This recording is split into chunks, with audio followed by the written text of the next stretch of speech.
Marine l'orphelin vient de sortir un livre rempli de conseils pour préserver sa santé.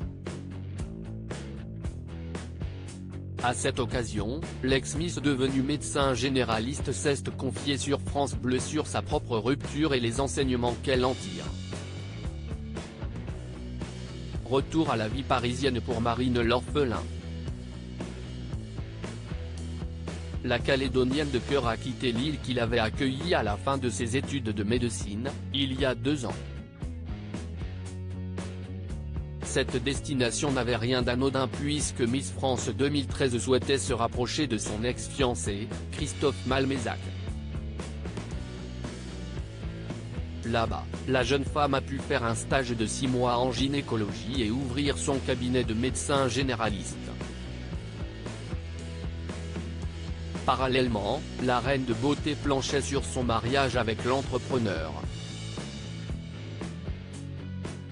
Une union qui n'aura finalement pas lieu, le couple s'étant séparé au début de l'été.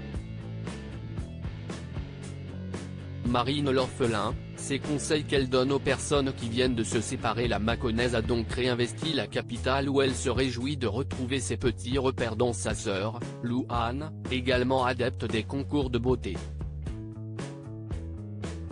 En cette rentrée, la sportive est très prise par la sortie de son 2e livre, en pleine forme. Au travers des 208 pages, elle y prodigue des conseils pour être bien dans son corps et dans sa tête. Mais les applique-t-elle à elle-même dans sa vie personnelle? David Lantin a justement interrogé l'auteur de 30 ans ce mercredi dans son émission culturelle sur France Bleu.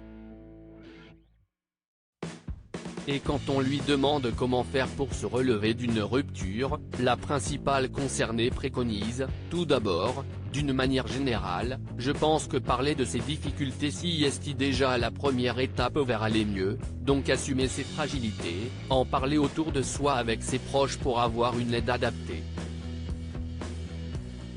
Se tourner vers des professionnels, comme je l'ai déjà dit, il faut savoir le faire pour aller mieux, la vie est courte, il faut essayer de saisir le bonheur au quotidien.